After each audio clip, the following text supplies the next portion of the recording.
Do you know how God's chosen people began? To find the answer, we must go back thousands of years to a man who heard God's voice and left everything behind, Abraham. Once upon a time, after the scattering at Babel, when people began to build their lives all over the world, there lived a man in the land of Ur, whose name was Abram. One day, when Abram worshipped God, God appeared to him and said, Abram, leave your country, your family and your father's house. Go to the land that I will show you. I will make you into a great nation. I will bless you and your name will be great. Through you, all the families of the earth will be blessed. Then Abram took that as his word from God and decided to go. He left his home and his family and traveled with his wife, Sarai, and his nephew, Lot.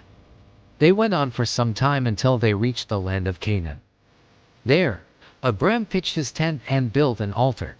And every day he would look up to the mountains of his homeland, longing for the place he had left. One night, God appeared to Abram near the altar where he worshipped. God said, look up from the place where you are now, and count the stars in the sky. If you can count them, then know that your descendants will be like that numerous. Abram looked up, but the stars were too many to count. Then God said, that is how numerous your offspring will be. But Abram still doubted. He thought to himself, how can I have descendants through my wife, Sarai, who is too old to have children? Then the Lord said to him, no longer will you be called Abram, which means father of many, but Abraham, which means father of a multitude. Because I will make your descendants as numerous as the stars in the sky and will give them all these lands. And just like that, Abram's name was changed to Abraham, which means father of many. My friends, Abraham is considered the father of our faith. When he heard God's call, he did not hesitate to follow God even though he didn't know where God would lead him or what would happen to him and his family. Do you know why? It's because he trusted God's promises. But you might be thinking, how could Abraham leave his homeland, his family and his comfortable life and decide to trust God? My friends, think about this. What if someone told you that you were going to become very rich and famous one day, but you need to leave your home, your family and everything behind in order to get there? What would you do? Would you just leave everything and take the risk?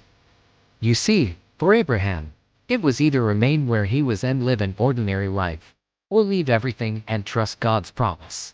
You see, Abraham was a man of faith. He chose to leave everything behind because he trusted God's plan for his future. And guess what? God kept his promise. Abraham became the father of a multitude.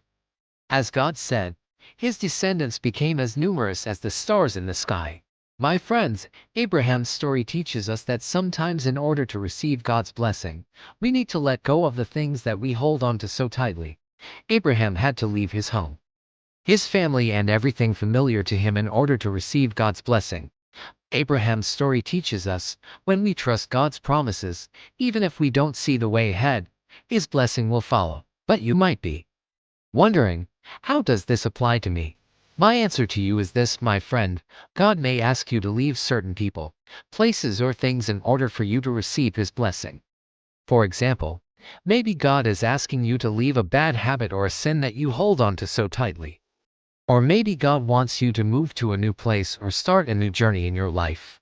Whatever it is, I want you to remember that God will never ask you to leave something that is good and right. So my question to you is this, are you holding on to something so tightly that it is preventing you from receiving God's blessing? If so, I encourage you to let go and trust God's plan for your future. Trust me, my friend, whatever you leave behind in God's name will be blessed by God. But what you gain by putting your faith in God will be far more valuable than anything you could ever imagine. Well, that's it for today. I hope you enjoyed this short video. And if you did, don't forget to click the like button below and share it with your friends. And if you haven't already, subscribe for more videos like this. Thank you for watching and I'll see you in the next video.